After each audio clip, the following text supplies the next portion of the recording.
माणूसच परिस्थिती घडवतो आणि माणूसच परिस्थिती बिघडवतो. मोठं व्हायचं असेल तर कारणं नकोत. स्वतःच्या कमतरतांना बलस्थान बनवा आणि त्या बलस्थानाच्या बळावर स्वतःच्या कर्तृत्वाचा ध्वज फडकवा.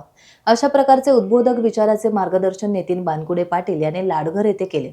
दापोली तालुक्यातील मौजे लाडघर ग्रामस्थ मंडळ आणि निर्मल ग्रामपंचायत लाडघर तालुका दापोली तसेच श्री कुलस्वामी सहकारी पतसंस्था सांताक्रूज मुंबई या संस्थांच्या संयुक्त विद्यमानाने जिल्हा परिषद पूर्व प्राथमिक शाळा लाडघर नंबर 2 समोरील पटांगणात तालुक्यातील विद्यार्थी आणि पालकांसाठी यूपीएससी आणि एमपीएससी स्पर्धा परीक्षा मार्गदर्शनाचा कार्यक्रमाचं आयोजन करण्यात आलं होतं. या कार्यक्रमाला सातारा जिल्ह्यातील रहिमतपूर येथील सुप्रसिद्ध इतिहास अभ्यासक, लेखक, प्रेरणादायी वक्ते प्राध्यापक नितीन बानकुडे पाटील यांनी आपल्या तडफदार वक्तृत्व शैलीत ओघवत्या भाषेत प्रसंगानुरूप उदाहरणे आणि दाखले देत उत्तम असे मार्गदर्शन केले. माणूसच परिस्थिती घडवतो आणि माणूसच परिस्थिती बिघडवतो. उगाच कारण देते आम्ही गरीब आहे ना, अरे चांगला आहे ना, श्रीमंत व्हायला तुला मिळालेली ही सर्वोत्तम संधी आहे. नाही, मला जरा बुद्धी कमीच आहे. उत्तम विद्वान व्हायला तुला मिळालेली ही सर्वोत्तम संधी आहे. कारण कसले सांगता, स्वतःच्या कमतरताना बलस्थान बनवा आणि त्या बलस्थानाच्या बळावर स्वतःच्या कर्तृत्वाचा ध्वज फडकवा. काय कोकणात कमी आहे? या देशाची राज्यघटना लिहिणारे डॉक्टर बाबासाहेब आंबेडकर कोकणातलेच ना. संतोषाचे जनक लोकमान्य टिळक कोकणातलेच ना. या देशाला जेवढी नररत्न मिळाली ती सगळ्यात जास्त कोकणातून मिळाली. निसर्गाचं वैभव जसं कोकणाला लाभलंय ना, तसं अपार बुद्धीचं वैभव सुद्धा कोकणाला लाभलंय. अडचण काय? कशासाठी कारण राहिला प्रश्न परिस्थिती वगैरेचा. मी नेहमी एक गोष्ट सांगतो, तुम्ही कारण न देता सुरुवात करा. एमपीएससी यूपीएससी सुरुवात करा. तुम्हाला चांगला क्लासेस लावून अजिबात गरज नाही. नाहीतर आमच्या कुलस्वामी पतसंस्थेने अभ्यासिकाही सुरू केले, वाचनालयही काढली. तुम्हाला जे हवं ते इथं आणून देतील, फक्त तुम्ही तयारी दाखवायला हवी, तुम्ही करायला हवं, बाकी काही नाही. बाकी कारण सांगू नका. माझ्या पुस्तकं नाही, आंबेडकरांकडे पण पुस्तकं नव्हती.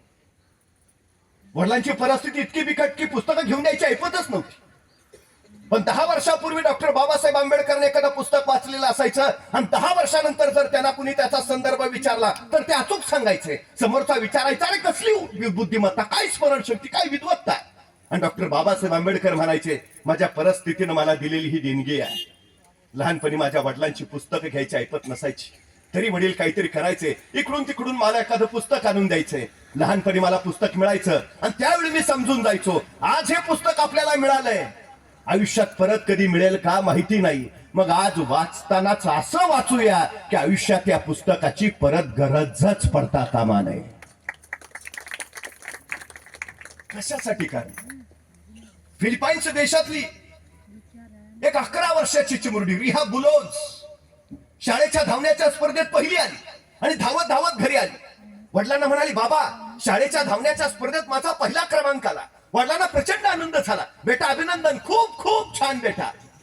तशी ती चिमुरडी रिहा म्हणली, बाबा मी आता इथल्या स्पर्धेत पहिले आले ना, माझी आता राष्ट्रीय स्पर्धेसाठी निवड झाली आहे. बाबा मी आता राष्ट्रीय स्पर्धेत धावणार. वडिलांना आणखी आनंद झाला, खूप छान बेटा अभिनंदन. तिच्या डोक्यावरून हात फिरवला. तशी ती चिमुरडी रिहा म्हणाली, बाबा पण आता मी राष्ट्रीय स्पर्धेत पळणार ना, मग मला स्पोर्टचे शूज लागतील. बाबा घ्याल ना धावण्याचे बूट? वडील म्हटले, घेऊया ना बेटा, तू राष्ट्रीय स्पर्धेत पळणार, घेऊया. पुढच्या महिन्यात पगार झाला ना की तुला धावण्याचे बूट जरूर घेऊया. ती चिमुरडी रिहा आनंदाने उड्या मारत बाहेर निघून गेली. दिवस उलटले.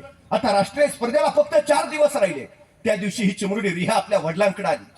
वडिलांना म्हणाली, बाबा तुम्ही धावण्याचे बूट घेतो म्हटलेला, कधी घेणार? बाबा स्पर्धेला फक्त 4 दिवस राहिलेत, मला 2 दिवस तरी बूट घालून सराव करायला नको का?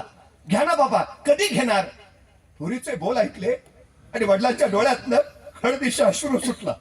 आपल्या पोरीला कुशीत घेत वडील म्हणाले, बेटा घ्यायचे होते का बूट, पण या महिन्याचा पगारच नाही आला, पैसे नाही आहेत का बेटा? नाहीये, मी नाही घेऊ शकत बूट, मला माफ कर बेटा, मला माफ कर. वडिलांच्या डोळ्यात उघडणारे अश्रू त्या चिमुरडीने बघितले आणि स्वतःच्या अश्रू पुसत सरकन बाजूलाच असं नाही म्हणाली, मला आता स्पोर्ट्सचे शूज नाहीत ना, मी पळणारच नाही. मला बूट नाहीत ना, मी धावणारच नाही स्पर्धेत. नाही, नकारात्मक विचार नाही केला. ती उतरली स्पर्धेत. राष्ट्रीय स्पर्धेचा दिवस उजाडला. मैदानावर स्पोर्ट्सचे शूज घातलेले, कपडे घातलेले सगळे स्पर्धक आणि त्यांच्या त्या गर्दीत अनवाणी पायाची ही 11 वर्षाची चिमुरडी रिहा बुलोज. आता काही क्षणात स्पर्धेला सुरुवात होईल. सगळे स्पर्धक रांगेत उभा राहिले आणि त्या रांगेत रिहा सुद्धा. अचानक तिचं बाकीच्या स्पर्धकांच्या पायाकडे लक्ष गेलं. प्रत्येकाच्या पायात धावण्याचे बूट होते, स्पोर्ट्स शूज. तिनं स्वतःच्या पायाकडे बघितलं. अनवाणी पाय. क्षणभर काय वाटलं कोणास ठाऊक. तिथनं सरदिशी बाजूला झाली आणि जखमेवर बांधायच्या पट्ट्या तिनं स्वतःच्या पायावर बुटासारख्या बांधल्या आणि त्याच्यावर लिहिलं NIKE, नायके. जणू नायकेचेच बूट घातलेत तिनं आणि जखमेच्या पट्ट्याचे बूट करून ती पळायला उभा राहिली. स्पर्धा सुरू झाली आणि रिहा बेभान पळत सुटली. तिचे पाय खेचकाळत होते, रक्ताळत होते, वेदना होत होत्या, पण रिहा पळत होती बेभानपणे. तिला फक्त जिंकायचं होतं, फक्त जिंकायचंय, जिंकायचंय. 400 मीटर, 800 मीटर, 1500 मीटर या तिन्ही स्पर्धेत ती पहिली आली. तिला 3 सुवर्ण पदक मिळाली. ती रिहा बुलोज सांगते, परफॉर्मन्स बुटात नसतो, परफॉर्मन्स डोक्यात असतो. तुमच्या बुटातल्या पायातल्या बुटामुळे तुमच्या पायाला वेग येत नाही, तुमच्या उरातल्या जिद्दीमुळे तुमच्या पायांना वेग येतो. बूट नाहीत म्हणून न पळण्यापेक्षा उरातल्या जिद्दीच्या बळावर पळणं हे केव्हाही यश देणार. या चिमुरड्या पोरीची कथा नायके कंपनीला कळाली. जगातली सगळ्यात मोठी शूज बनवणारी कंपनी. आणि त्या कंपनीनं या चिमुरड्या रिहाला दत्तक घेतलंय. तिचा आयुष्यभराचा सगळा खर्च आता ती नायके कंपनी करणार आहे. या रिहानं सुरुवात केली, मग कंपनी मागं उभा राहिली. आमच्या पोरांना सांगा, बाकी काही बघू नका, सुरुवात करा. MPSC UPSC सुरुवात करा. सगळ्यात महत्वाची गोष्ट ती आहे. बाकी काही नाही. तर बघा ना, छत्रपती शिवाजी महाराजांकडे काय होतं? सैन्य होतं, संपत्ती होती, सामर्थ्य होतं, नाही ना. मग महाराज असं म्हटले का? नाही. बघू दिलं कोणी शस्त्र सैन्य तर लढीन म्हणतो, नाही आणल्या कोणी तोफा बिपा तर उडवीन, नाही ना. जे आहे ते सोबत घेतलं आणि केली सुरुवात. 1646 साली महाराजांनी तोरणा घेतला.